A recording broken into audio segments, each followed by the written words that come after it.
Alamin. Asyhadu an la ilaha illallah wahdahu la syarikalah wa asyhadu anna Muhammadan abduhu wa rasuluh. Allahumma shalli ala nuril anwar wa sirril asrar wa tiryakil aghyar wa miftahi babil yasar sayyidina Muhammadinil muhtar wa alihil athhar wa ashabihil akhyar adada ni'amillahi wa ifdalih. Amma ba'du, pada hari ini kita melanjutkan kajian Tauhid kitab Tuhfatul Murid. Melompat nazamnya karena pembahasannya dianggap sangat penting, yaitu pada nazam 137. Sudah terakhir.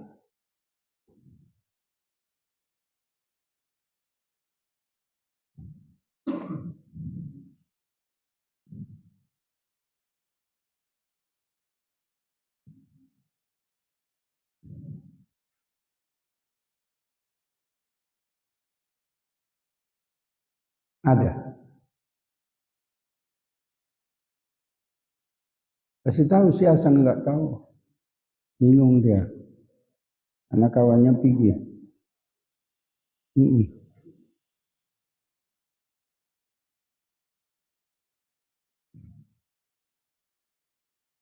Siapa tahu? Si Atang. Sini kasih tahu sini. Tahu.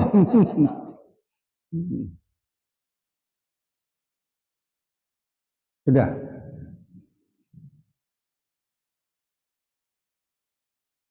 Ustadz Munib halaman 343.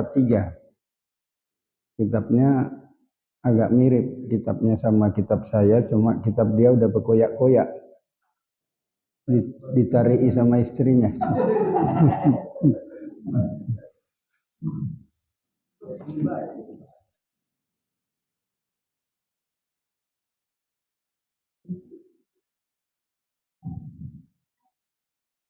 Bismillahirrahmanirrahim. Fakullu khairin fittiba'i man syarab wa kullu syarrin fibtida'i man khalaq. Fakullu khairin, adapun setiap kebaikan, fittiba'i man adalah dalam mengikuti orang salaf yang terdahulu.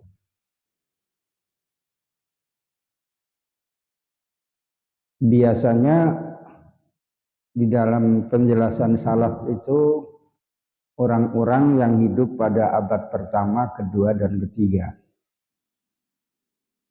Wa kullu syarrin, dan setiap keburukan, kejahatan, tidak iman kholafa, yaitu di dalam mengikuti bid'ahnya orang yang belakangan. Ada halaman berapa? Kasih tahu sama si Akil belum tahu itu.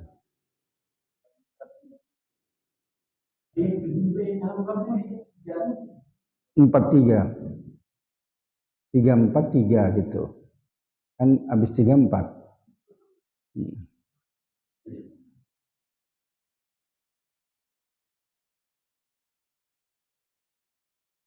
Qaluhu fa kullu khairin fi ittiba'i man salaf. Maka setiap kebaikan adalah dalam mengikuti orang-orang yang terdahulu. Hadza illatun lil amris sabiqi. Dan ini adalah alasan pada perintah yang terdahulu. Yaitu wakun kama kana khairul khalqi, adalah dan jadilah kamu sebagaimana ada sebaik-baik makhluk.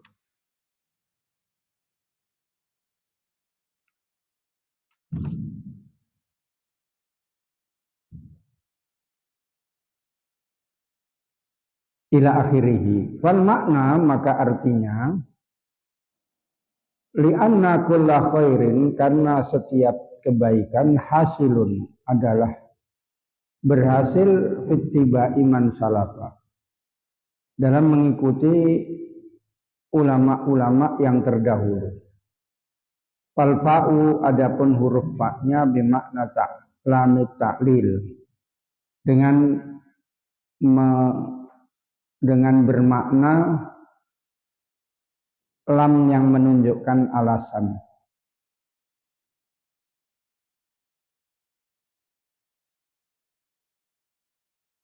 Wal muradu adapun yang dimaksudkan biman salafa pada orang-orang yang terdahulu, mentakut dama yaitu orang yang mendahului, minal anbiya'i dari para nabi, was sahabati dan sahabat, tabi'ina dan orang-orang yang mengikuti sahabat, tabi'ihim dan yang mengikuti tabi'in.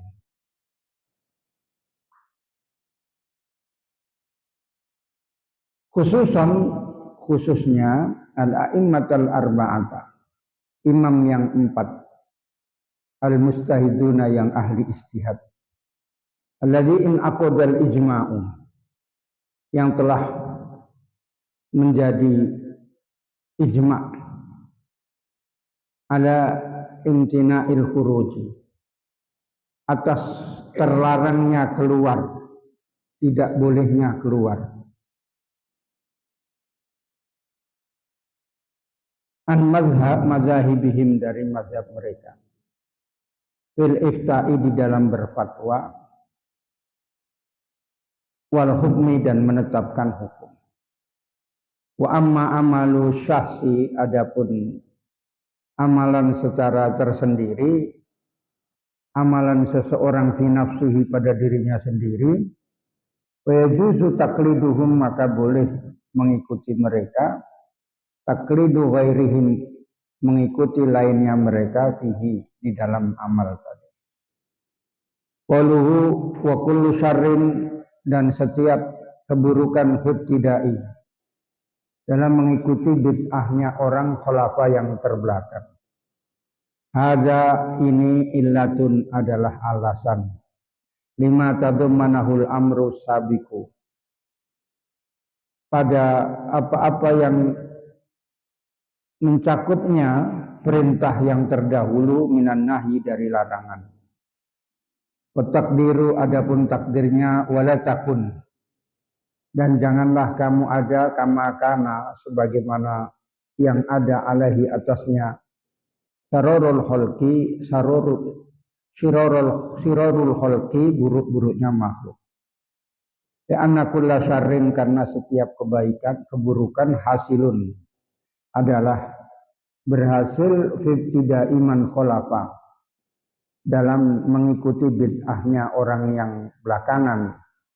Man ta'akhkhara yaitu orang-orang yang terbelakang minal khulafi dari orang-orang yang belakangan as-sayyi'i yang buruk, alladzi adha'us sholawati yang menyia-nyiakan salat, wa taba'us sahawati dan mengikuti syahwat. Wa'lam dan ketahuilah anal bid'ata bahwa bid'ah itu tak tarihal ahkamu menjadi berkembang padanya hukum-hukum al-khamsatu yang 5. Fatarotan maka terkadang takunu wajibatan bid'ah itu wajib. Kabab bil masahifi seperti menjaga mushaf-mushaf. Wasaro'i dan syariat.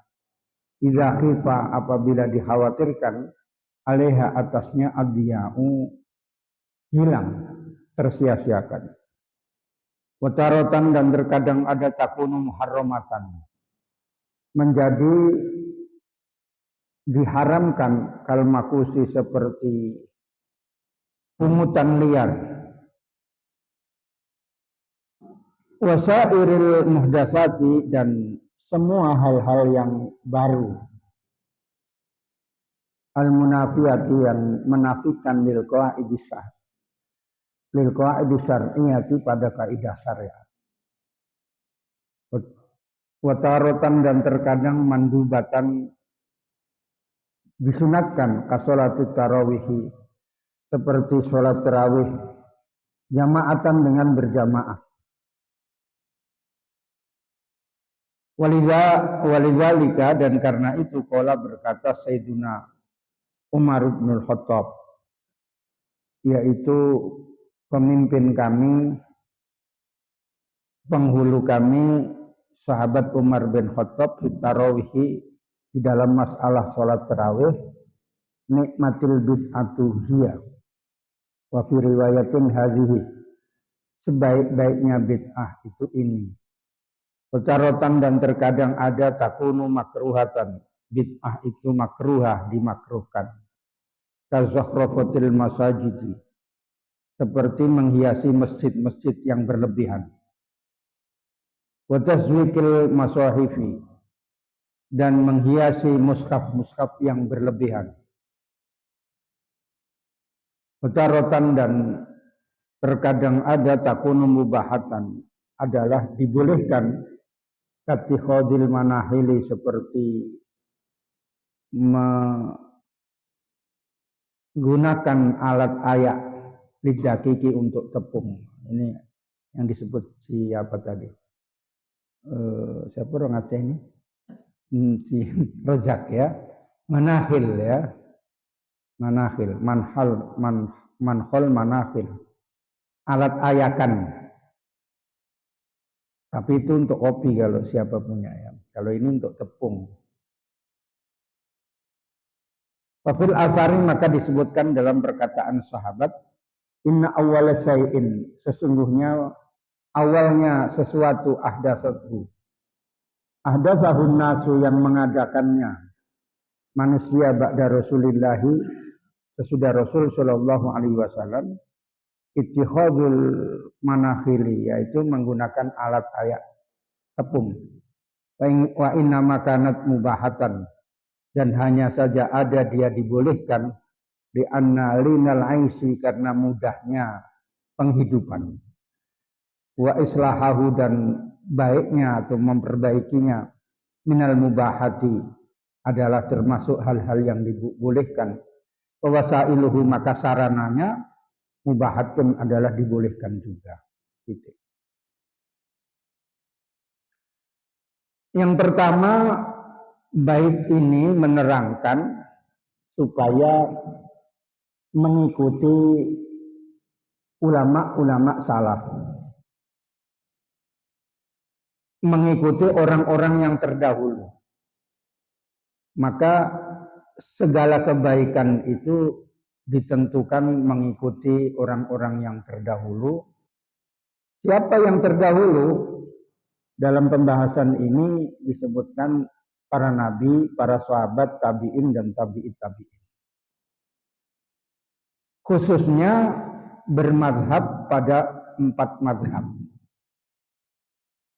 Yang tidak boleh keluar dari 4 madhab. Di dalam menggunakan fatwa dan ketentuan hukum. Adapun untuk amalan sendiri boleh mengikuti yang lain, misalnya qaul dhaif untuk sendiri saja. Tapi jangan berfatwa. Kalau berfatwa qaul ashah, qaul yang kuat, pendapat yang kuat. Kemudian bait ini menerangkan bahwa keburukan itu karena mengikuti bid'ahnya orang-orang yang belakangan. Artinya dalam bahasa yang lain, supaya mengikuti sunnah Nabi. Jangan mengikuti bid'ah yang maksudnya bukan sunnah Nabi. Dalam bahasa yang lain, supaya orang itu bermadhab. Karena itu khususan al-a'immatul arba'ah. Bermadhab mengikuti salah satu daripada pilihan, daripada apa yang ditentukan oleh ulama madzhabul arba'ah di dalam berfatwa. Ketika orang mau mengambil hukum sendiri berdasarkan Quran hadis, apabila tingkatannya orang awam, bukan mujtahid, haram hukumnya. Tidak boleh. Misalnya kayak Azmi itu kembali kepada Quran hadis misalnya. Haram karena dia tidak mempunyai kriteria mujtahid. Ada dibagi dua, orang Islam itu mujtahid, orang yang mempunyai syarat-syarat menjadi mujtahid. Berat sekali orang sekarang, hampir tidak ada yang bisa menjadi mujtahid. Hampir tidak ada karena syarat-syaratnya berat. Belajar ilmu alat misalnya. Ilmu alat itu maksudnya alat bahasa Arab, nahwu, soroh, kemudian balaghah. Dikuasainya dengan benar. Sedangkan belajar yang katanya sekolah yang terbaik di Medan saja, ya nggak paham nahwu gitu. Ya, Azmi muallimin, ya. Si Hasan apa Hasan? Al-Wasliyah namanya. Oh, Kismul Ali, bukan yang dekat apa namanya? Hotel apa namanya? Bukan itu. Itu ya kapasitasnya ya tanya nahwu sama si Azmi. Nanti kan nyungar-nyungir dia. Nggak tahu dia. Kalaupun Syarah Ibnu Aqil, seperempat aja nggak sampai. Apalagi dia balaghah. Apalagi soroh. Disuruh nasrif soroh. Karena yakunu kunyit.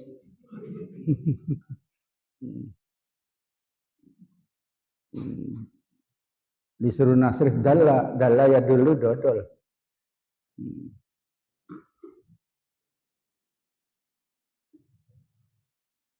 Maka banyak mubaligh kondang yang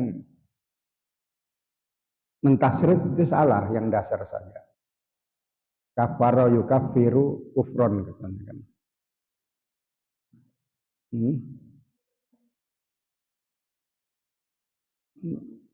Kafara yukafiru takfiron.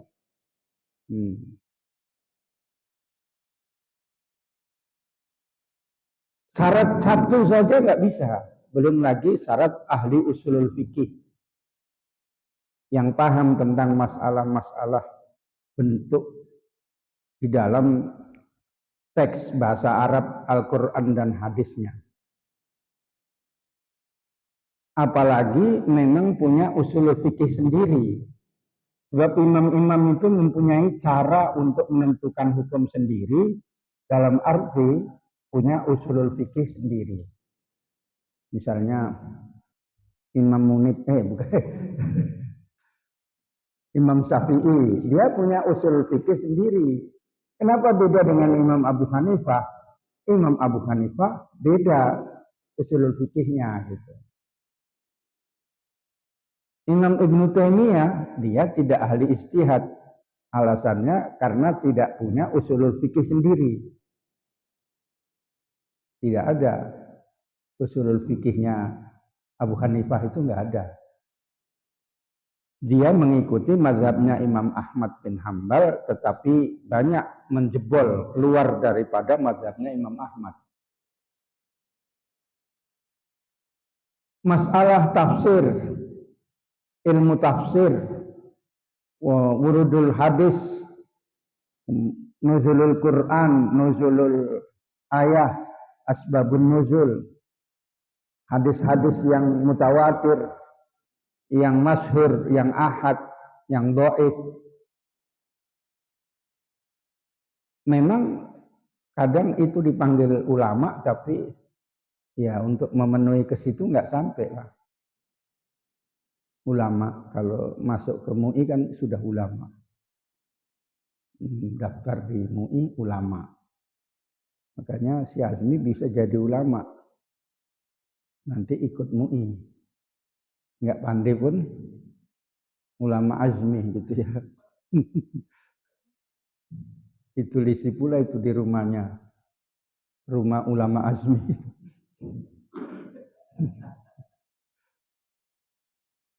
Udah suntuk dia gak jadi ulama itu.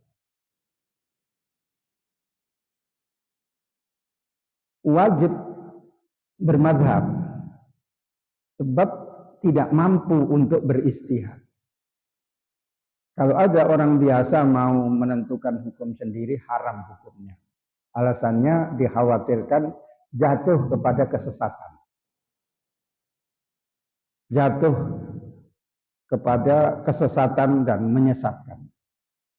Yang kedua, bentuk sighat Al-Quran itu ada yang qat'iyud dalalah, pasti petunjuknya, artinya pasti. Dan ada yang zonniyud dalalah, dugaan petunjuknya. Dalam arti, ayat itu mempunyai banyak makna. Artinya disebut mustarok, berganda maknanya. Sehingga ada perselisihan pendapat antara para ulama cara mengartikannya. Karena ada perselisihan pendapat, maka ikut ulama yang ahli. Tidak boleh bikin sendiri. Misalnya, wal mutallaqatu yatarabbasna bi anfusihinna salasata quru. Perempuan yang dicerai iddahnya 3 kali quru. Menurut Imam Syafi'i, quru itu suci, 3 kali suci. Menurut Imam Malik, quru itu artinya haid. Beda. Maka menurut Imam Syafi'i, kalau perempuan sudah dicerai, menunggu iddahnya 3 kali quru, 3 kali sucian.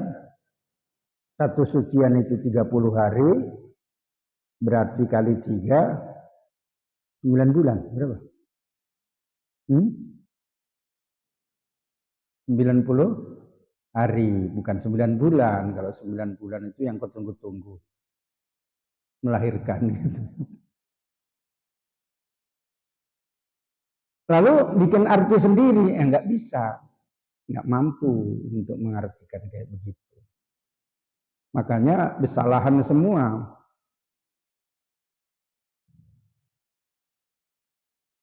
Orang yang tidak bermadzhab itu sumber daripada bid'ah. Ada satu kitab namanya, judulnya Al-Madhabiyah Akhtaru Bid'atin. Tidak bermadzhab itu bid'ah yang paling berbahaya. Tuhaddidu syariat al-islamiyata, yang menghancurkan syariat Islam. Karangannya Syekh Said Ramadan Al-Buti dari Syria, yang belum lama meninggal kena bom di masjid, sedang mengajar tafsir. Sehingga banyak kesesatan. Misalnya ditanya atau menerangkan hukumnya bekecot, boleh. Karena yang diterangkan dalam Al-Quran itu cuma 4. Hurrimat alaikumul maitatu, bangkai, adamu, darah, walahmul khinzir, daging babi, wa ma uhilla li ghairillah, dan yang disembelih tidak atas nama Allah. Itu kan nggak masuk situ. Itu. Ya boleh kalau kamu mau. Ular juga boleh nggak masuk situ. Lagi pula ular itu nggak ada lehernya. Gimana mau menyembelih gitu. Tikus kalau kamu mau boleh. Tikus kecil gitu. Nah, kemudian kalau misalnya ada tujuan tertentu, nah diminum pakai teh manis panas gitu ya. Diambil yang masih merah-merah gitu, gelut. Ustadz kan? Obat kuat juga itu. Iya. Itu orang MTA itu apa? MTA apa artinya? Iya, itu dia. Ada simpang kongsi, ada simpang nggak kongsi. Bahaya apa enggak kayak gitu ya? Sangat berbahaya. Mengartikan memang enggak berilmu juga berbahaya, kayak yang namanya Saiful Karim. Dia menerangkan bahwa kufur itu artinya tertutup hatinya. Tertutup hatinya. Jadi orang yang tertutup hatinya itu yang kufur tidak boleh mengkafirkan karena tertutup hatinya dia katanya. Bukan kafir akidah gitu, bukan katanya. Saiful Karim, orang dari Jawa Barat, menerangkan bahwa hisab itu sudah terjadi sekarang. Jangan menunggu hisab nanti di hari kiamat. Al-Qari'ah itu artinya orang yang membaca Al-Quran perempuan, bukan hari kiamat, gitu dia. Nanti kamu tengok fatwa Saiful Karim di YouTube kalau punya paket ya. Keluar situ. Al-Qari'ah artinya perempuan yang membaca. Sungguh tolol orang yang mengartikan Al-Qari'ah itu hari kiamat. Padahal dia yang sangat tolol. Ya, terusnya saja kan menerangkan hari kiamat. Surga itu ya sekarang ini, siapa yang tenang hatinya, kemudian tercapai tujuannya, itu ya si surga sudah. Tapi yang susah hatinya, terus menerus dalam kesusahan itu ya di neraka ya sekarang ini. Makanya bisa dibikin sendiri surga dan neraka.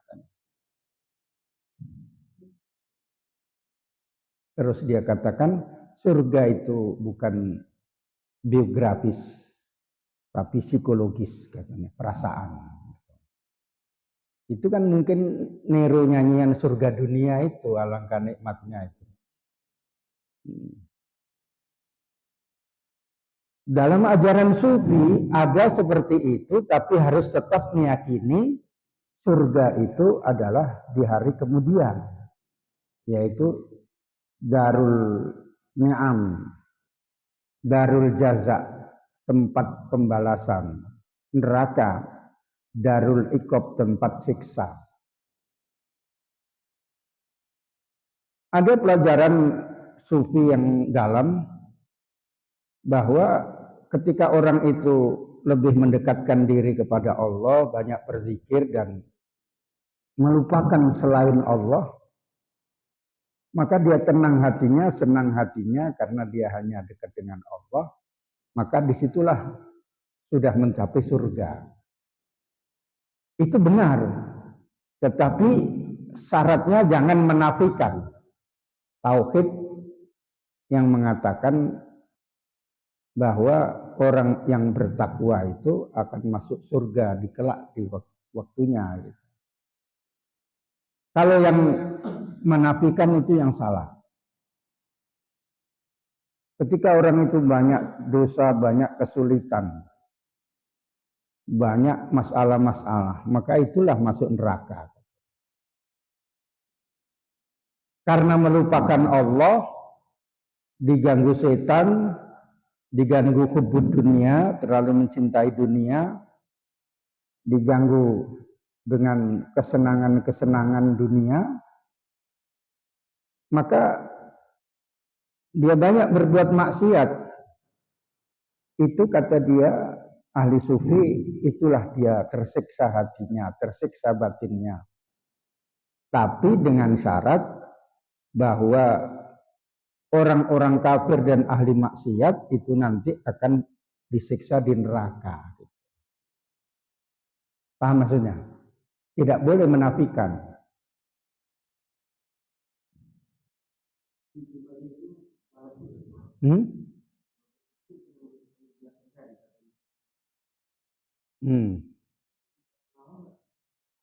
Iya bahaya, kayak ustadz itu bahaya. Makanya ustadz taklid aja lah, ya. Harus belajar betul, ya. Apalagi kayak si Hasan ini, Mbah, nggak termakan dia. Yang termakan nasi sama es saja.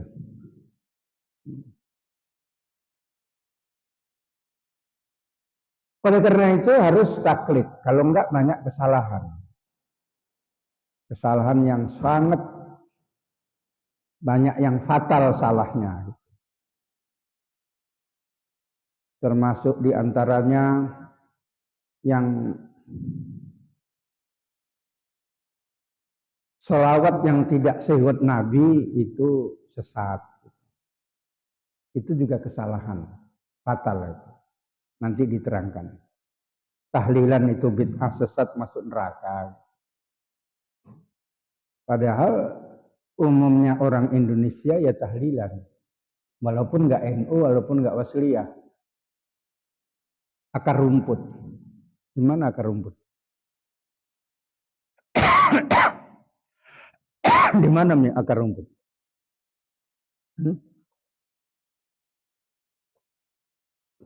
Tanjung Merawat.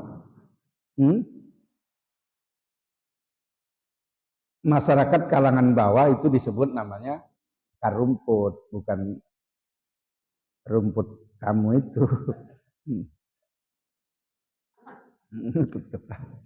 Ustaz Munir terlambat ketawanya ya, baru nyusul. Termasuk diantaranya mengikuti ulama salaf bermazhab karena semua yang dikatakan mazhab arba'ah itu sudah teruji kebenarannya dan ada bukunya, kitab-kitabnya, bukunya itu dikodifikasikan oleh murid-muridnya. Mazhab itu awalnya banyak, termasuk diantaranya mazhab Daud Adz-Dzahiri.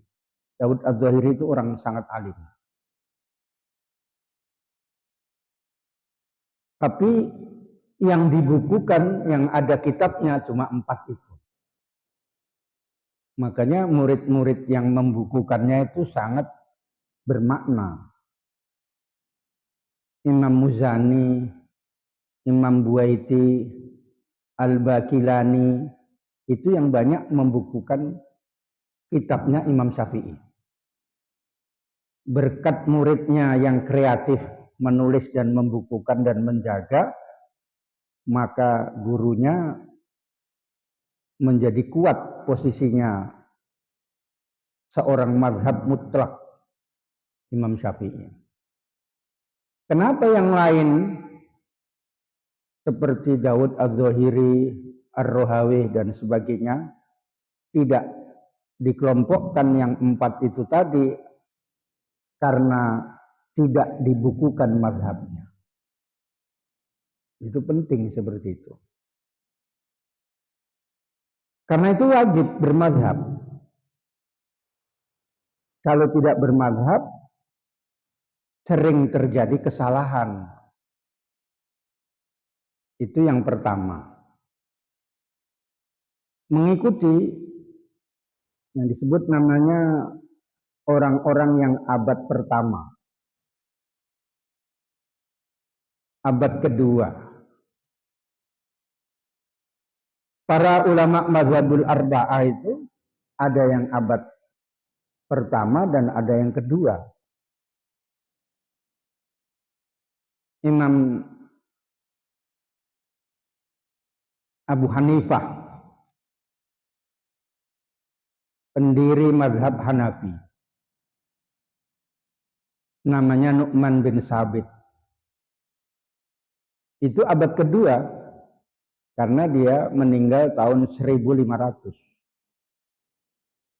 Itu yang disebut dalam hadis khairul qurun qarni sumalladzina yalawnahum sumalladzina yalawnahum. Sebaik-baiknya abad atau sebaik-baiknya generasi adalah generasi saya. Yaitu pada masa Rasulullah dan sahabat. Tsumalladzina yalunahum, kemudian yang sesudahnya.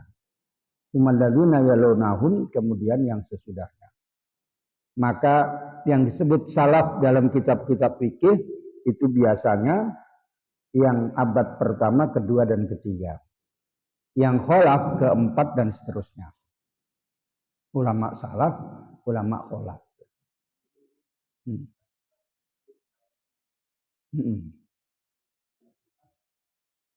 Iya.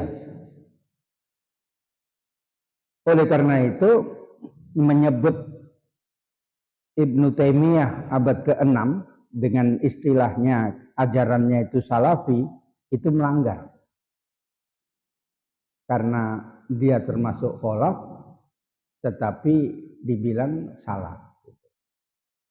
Tapi mereka berkhilaf mengikuti mazhabnya ulama salaf sehingga disebut salafi gitu, katanya.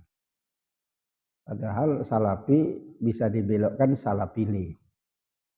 Nanti kita terangkan yang lebih lanjut.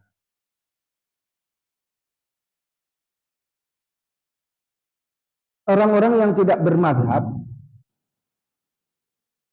sebenarnya Wahabi itu tidak bermadhab, no madhab.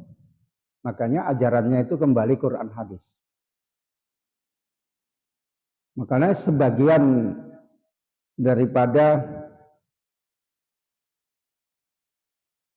tempat-tempat tahfidz Al-Quran itu miliknya Wahabi.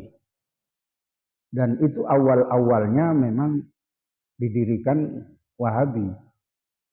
Beda sama tahfidz Al-Quran yang di Jawa. Karena itu tidak melulu tahfidz Al-Quran. Selain menghafal Quran, dia belajar agama melulu. Dia belajar fikih, belajar hadis.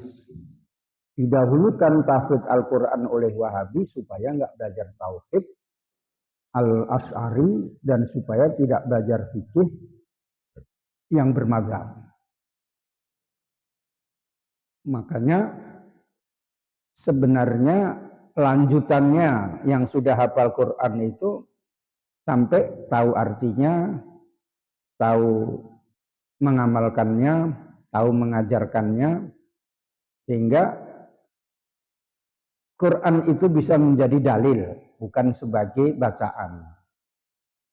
Quran itu imaman wa nuron, sebagai imam. Azmi kan imam. Imam masjid sini tapi ya, bukan Quran. Azmi sering baca. Imaman wa nuron, tapi nggak diingat-ingat artinya. Tapi dia lebih senang baca Qur'annya daripada mengartikannya. Karena baca Qur'annya itu lebih cepat menghasilkan. Ya, nanti terus di kampung situ disuruh baca Qur'an Azmi.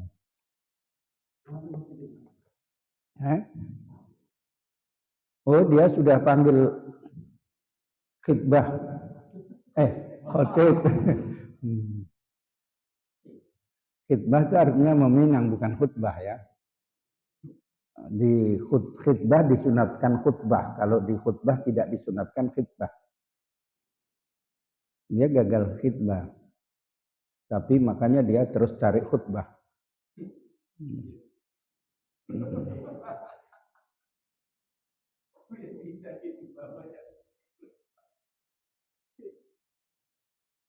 Banyak perselisihan pendapat sesudah wafatnya Nabi. Muncul aliran-aliran yang kemudian disebutkan bid'ah dalam akidah. Seperti Khawarij, Jabariyah, Mu'tazilah. Yang contoh Mu'tazilah mengingkari nikmat Allah, rahmat Allah sehingga mengatakan al-insanu al-muslimu fi'lul insani min af'alil ibad. Orang itu bisa menentukan perbuatannya sendiri. Padahal hakikatnya orang itu sudah ditentukan oleh Allah perbuatannya. Kayak si Rojak. Ini kalau misalnya pilihan gitu, ya pilih dia itu agak tinggi, putih, ganteng, jadi anaknya Salman, ya, berjenggot. Istrinya milih yang cantik, bukan Sina.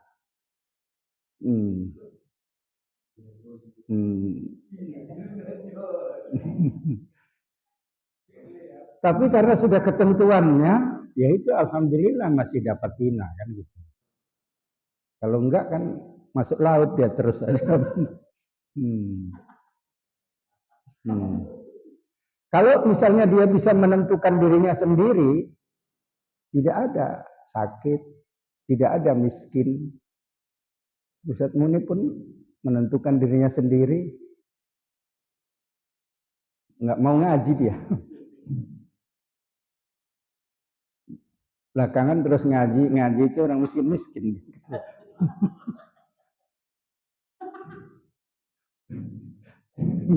Ketawa.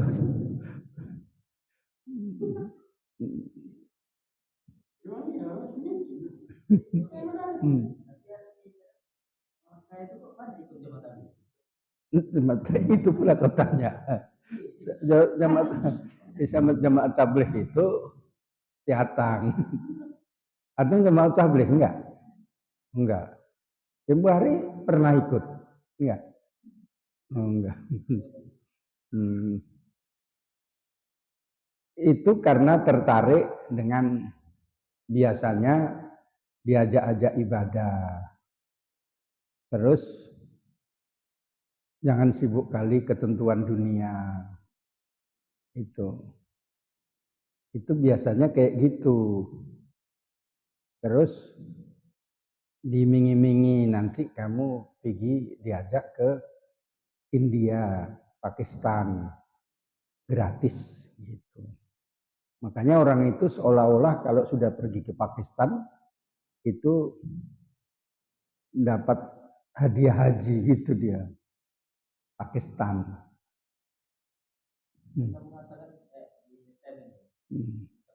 STM itu susu telur madu. Bukan. Oh iya, sapi iya.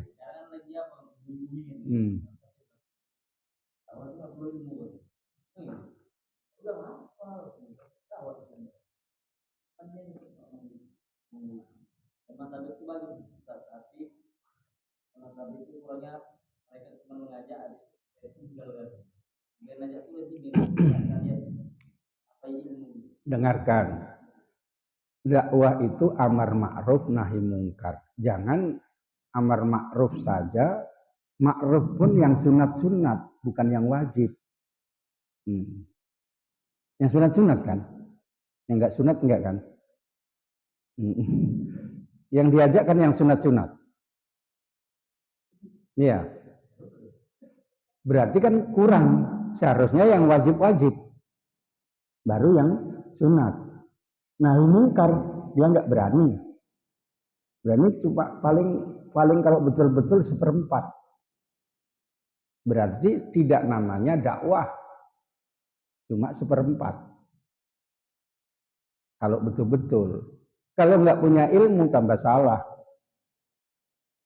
Salahnya apa yang disampaikan dia sendiri nggak tahu. Misalnya wajib pasang jenggot misalnya kan. Ya, bagi yang nggak punya jenggot gimana? Untuklah silakan. Jenggot di atas, jenggot di atas nggak ada.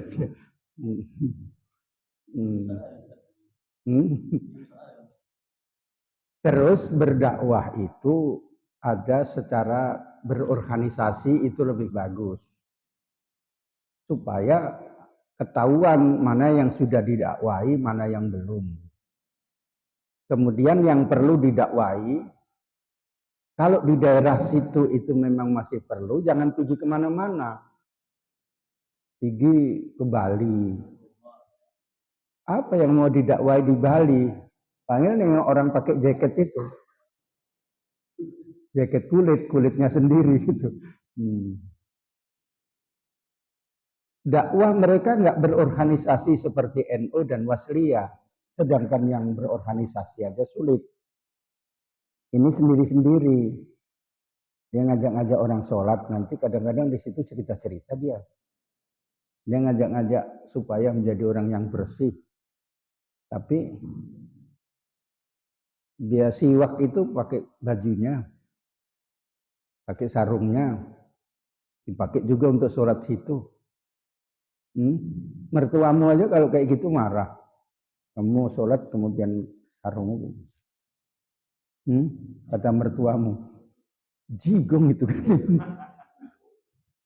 Dijawab sama Ustadz Munib, jigongku berkah ya katanya. Makanya Habib Oknum itu roti itu 100.000 dimakan lagi. Kena ludahnya 150.000 gitu dia. Ini masuk surga katanya kan gitu. Roti masuk surga. Jigong. Jadi di situ diantara kekurangannya. Kalau mazhabnya dia mazhab Syafi'i. Tapi pelaksanaannya orang-orang awam disuruh berdakwah itu nggak benar. Kadang SMP aja nggak tamat. Karena ikut-ikutan saja diajak aja lah supaya rame. Gitu. Iya, si Sabar tempo hari ikut. Enggak. Tapi Darul Arkom kamu kan? Enggak. Enggak. Ulu. Ikut kelompok Ulu Penggabian enggak?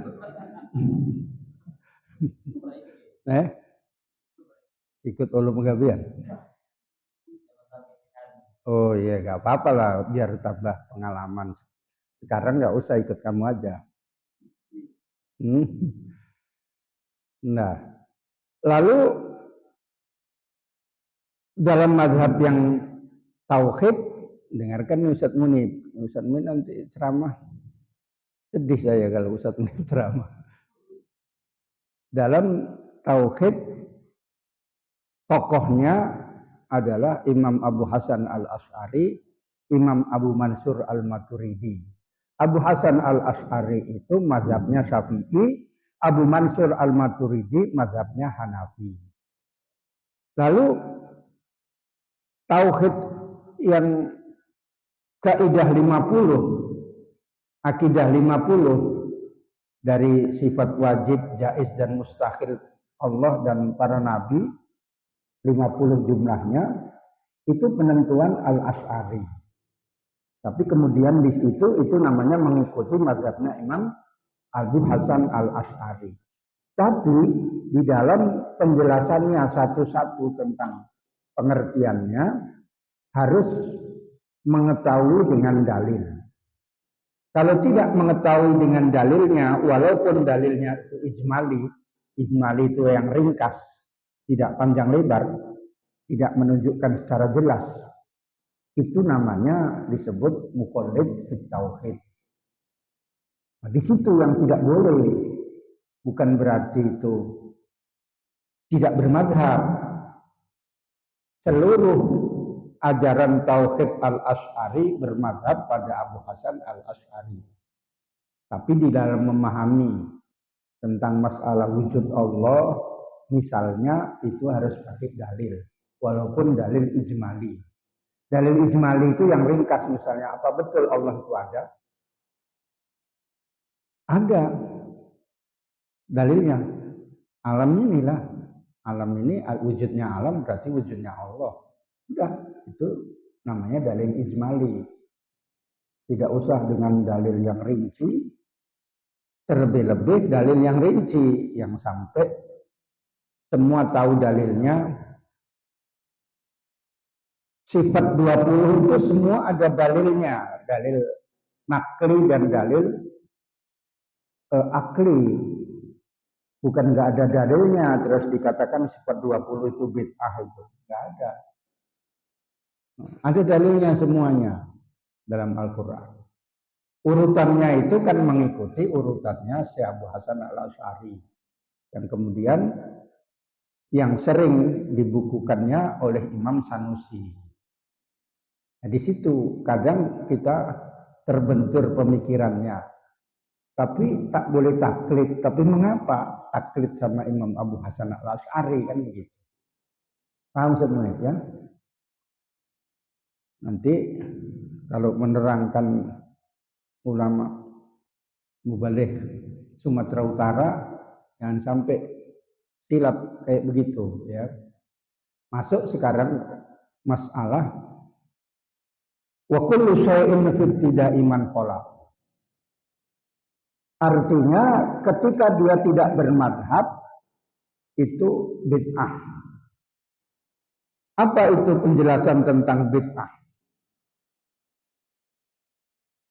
Bid'ah menurut definisi yang disampaikan oleh Syekh Izzuddin Ibn Abdus Salam, fi'lu ma lam yu'had fi asri Rasul, melakukan satu perbuatan yang tidak terjadi, tidak dilakukan pada masa Rasul Shallallahu Alaihi Wasallam.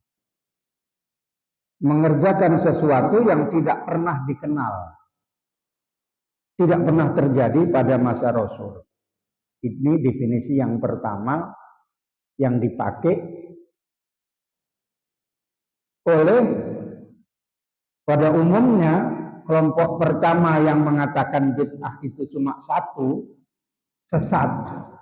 Ini menggunakan bid'ah dalam definisi ini. Dari mana penjelasan itu? Adalah berdasarkan dalil hadis. Yang pertama hadisnya riwayat Imam Abu Dawud dan Tirmidzi, hadis hasan, yang ditulis juga dalam kitab hadis Al-Arba'in Nawawiyah. Wa iyyakum muhdatsatil umur fa inna kulla bid'atin dolalah. Takutlah kalian membuat perkara yang baru, karena setiap bid'ah itu sesat. Hadis pertama. Hadis yang kedua, ala wa iyyakum wa muhdatsatil umur. Ingatlah, janganlah kalian membuat sesuatu, melakukan sesuatu yang baru. Maka fa inna syarrul umur muhdatsatuha. Sesungguhnya perkara-perkara yang buruk adalah membuat satu perbuatan yang baru dalam agama. Wa kullu muhdatsatin bid'ah. Wa kullu muhdatsatin bid'atun. Dan setiap hal yang baru adalah bid'ah, dan setiap yang bid'ah itu adalah sesat.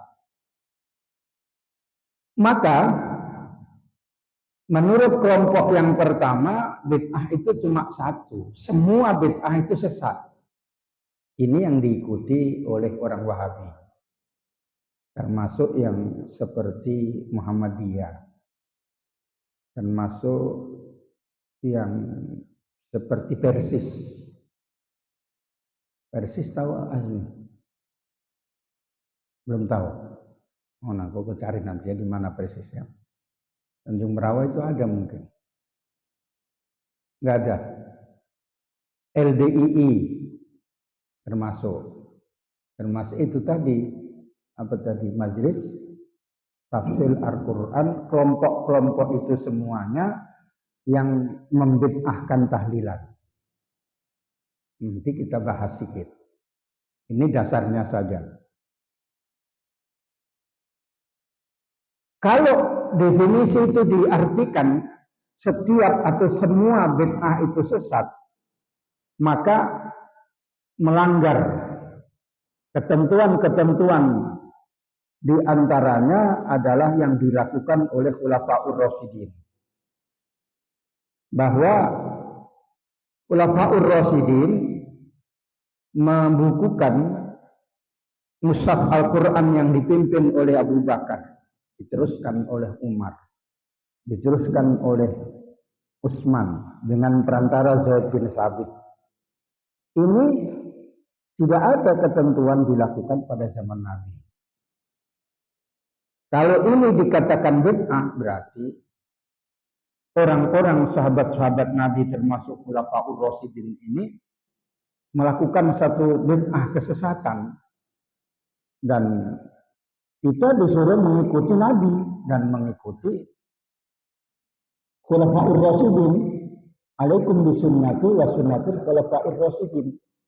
Wajib kalian mengikuti sunnah saya dan sunnahnya Khulafaur Rasyidin, termasuk ketentuan-ketentuan pada zaman Khulafaur Rasyidin. Berarti membukukan Al-Quran karena tidak diadakan pada zaman Nabi termasuk sesat. Padahal sahabat-sahabat Nabi termasuk ini 4 Khulafaur Rasyidin dan Sayyidina Ali itu mubasyirina bil jannah. Dalam hadis itu dipastikan, diberikan kabar gembira masuk surga. Tidak pantas, sangat tidak relevan kalau ini ahli bid'ah. Lalu sholat tarawih 20 rakaat berjamaah selama 1 bulan dilakukan, dipimpin oleh Sayyidina Umar. Itu juga tidak pernah dilakukan oleh Nabi. Nabi jamaah tarawih cuma 3 malam. Maka siapa yang mengikuti jamaah tarawih sebulan lamanya setiap malam, ngikut Nabi apa? Enggak. Tidak. Apakah itu dikatakan bid'ah? Kalau itu dianggap bid'ah, maka itu namanya bid'ah hasanah. Maka dikatakan Sayyidina Umar, ni'mal bid'atu hadhihi. Sebaik-baiknya bid'ah itu adalah ini. Lalu banyak lagi diantaranya azan Jumat. Dulu cuma sekali, kemudian Sayyidina Utsman membuat sampai 2 kali. Apakah itu juga dianggap bid'ah? Padahal alaikum bisunnati wa sunnatul khulafair rasyidin, supaya mengikuti Khulafaur Rasyidin. Di antaranya lagi misalnya mengarang atau belajar ilmu nahwu, nggak ada pada zaman Nabi. Lalu kalau dikatakan Nabi belajar nahwu sama Ba'alawi, itu tambah sesat. Masa Nabi belajar sama Ba'alawi? Ada kayak gitu kan? Ada itu ya. Itu namanya menjatuhkan marwah Nabi Muhammad Shallallahu Alaihi Wasallam. Muncungnya itu salah, itu kayak gitu itu. Masa Nabi belajar sama Ba'alawi, belajar nahwu. Kemudian nabrak masalah-masalah yang memang sudah ditentukan, sudah dilakukan, berdoa pakai bahasa Indonesia. Zaman Nabi nggak ada. Khutbah pakai bahasa Indonesia, zaman Nabi nggak ada. Satu desa ada masjid 3, zaman Nabi nggak ada. Namanya ta'addudil Jumat. Zaman Nabi masjid itu sentral, Masjidil Haram, Masjid Nabawi. Nggak ada yang dipakai sholat Jumat, tapi ijtihad ulama. Lalu ijtihad ulama itu juga kalau dikatakan bid'ah karena itu tidak ada pada zaman Nabi, tambah bahaya. Fikih yang dimana tidak ada ketentuannya dalam Quran hadis secara pasti, ijtihad ulama. Dan itu disuruh Nabi ketika seorang sahabat yang disuruh ke Yaman, yaitu sahabat Mu'adz.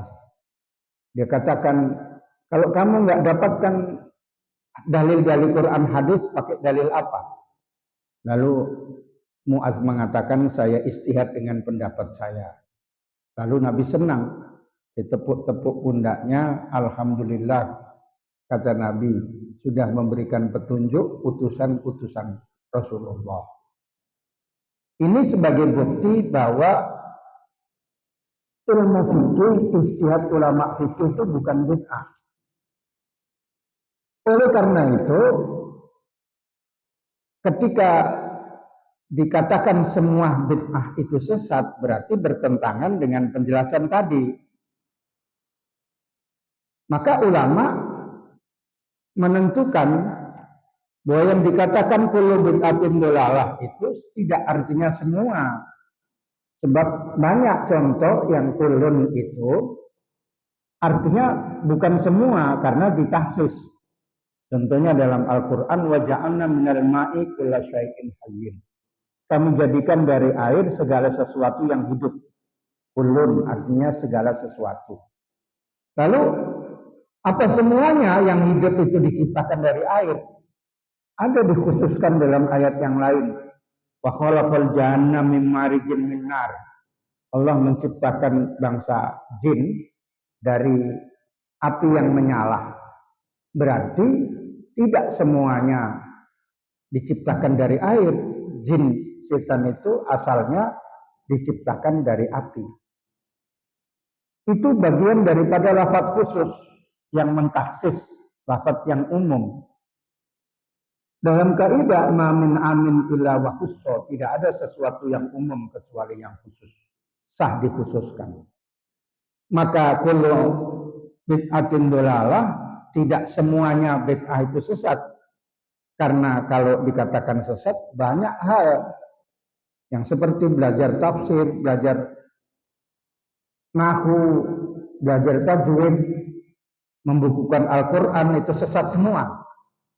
Padahal orang Wahabi itu tidak baca Quran dari mushaf Al-Quran. Dari mana dia tahu kalau enggak dari mushaf Al-Quran? Mushaf Al-Quran itu ya tidak ada pada zaman Nabi. Makanya Ustadz Wahabi yang mengatakan tidak boleh mencium-cium mushaf Al-Quran, itu bid'ah. Dia tidak tahu kalau mushaf Al-Quran itu tidak ada pada zaman Nabi. Bagaimana orang nggak ada pada zaman Nabi karena katanya itu tidak ada dilakukan pada zaman Nabi? Apakah dia nggak ingat kalau memang pada saat itu belum ada mushaf Al-Quran? Itu menunjukkan kebodohannya. Oleh karena itu hadis itu ditahsis dengan diantaranya hadis yang menyatakan man sanna sunnatan fil islami sunnatan hasanatan falahu ajruha. Siapa yang merintis amal agama dalam agama Islam dengan amalan yang baik, maka dia dapat pahala dan dapat pahala orang yang melakukannya tanpa dikurangi pahalanya sedikit pun. Tapi man sanna fil islami sunnatan sayyi'atan, siapa yang merintis perbuatan yang tidak baik, karena alaihi wizruha, dia mendapatkan dosanya dan dosa orang yang melakukannya tanpa dikurangi dosanya. Itu hadis sahih. Berarti siapa yang melakukan satu perbuatan yang baik, pertama kali mengarang ilmu nahwu, setiap nahwu itu dipelajari Imam Sibawe, itu dapat pahalanya. Harus Islam.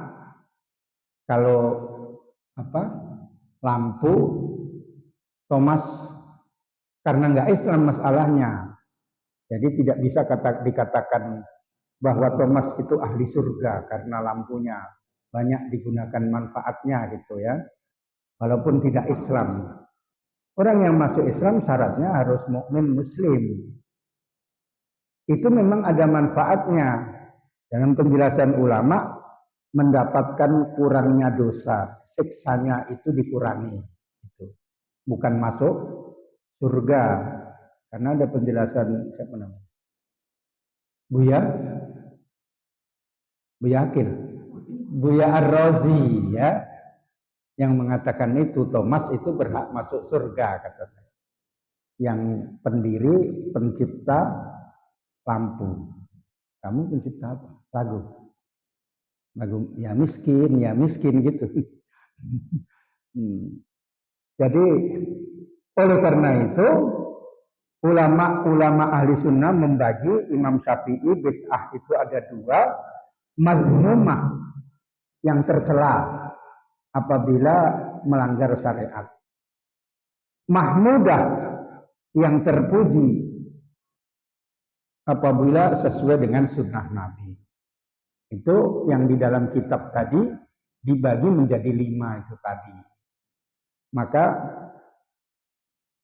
bid'ah itu ada yang mahmudah, ada yang mazmumah. Bukan semuanya sesat. Kalau tahlil ada dalilnya. Membaca zikir-zikir secara berjamaah banyak dalilnya. Menyampaikan pahala doa banyak dalilnya. Kalau enggak ada dalilnya enggak usah disolatkan mayat. Mayat itu kan Allah mafirlahu warhamhu.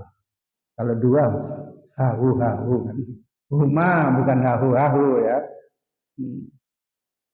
Sedekah untuk mayat diterima karena semua kebaikan itu dianggap sedekah. Banyak dalilnya. Kemudian mengenai tahlil hari ke-7, ketiga, itu ada dalilnya.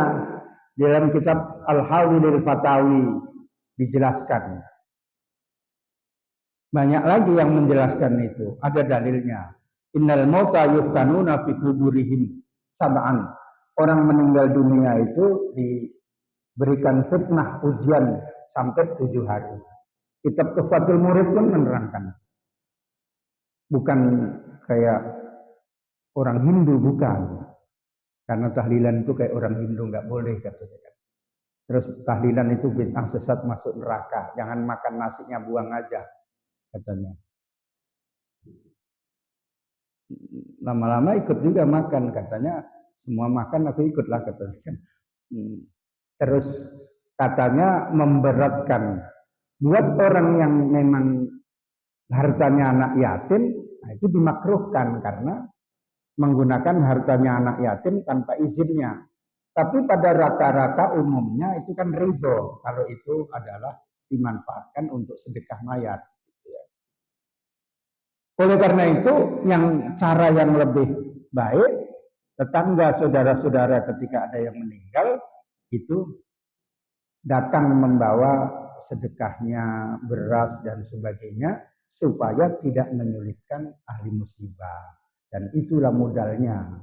Artinya tidak bisa dikatakan tahlil itu bid'ah karena semua ada dalilnya. Masalah tadi yang mengatakan bahwa ngasih makan orang ketika ada meninggal, itu juga ada dalilnya. Kalaupun ada yang memakruhkan, itu ada khilafiyah, perbedaan pendapat antara ahli fikih. Bukan terus diangkat-angkat kitab ditunjukkan seolah-olah ahli kitab gitu. Bukan. Itu kalau di pesantren ya bacaan anak-anak kecil gitu. Ini baru-baru ada orang dari Rio entah kemana nunjukkan kitab ini gitu ya. Ya kalau tidak tahu dia caranya menentukan kitabnya ini sulit.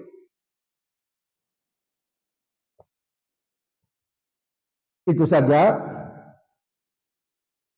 yang disampaikan, intinya bahwa bid'ah itu sesuatu amal ibadah yang diadakan yang tidak yang melanggar syariat, itu bid'ah. Tidak ada dalilnya, itu bid'ah. Sholawat itu banyak dalilnya.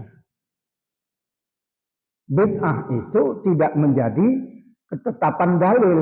Tidak adanya Nabi tidak melakukan dan salaf tidak melakukan, itu bukan otomatis itu haram.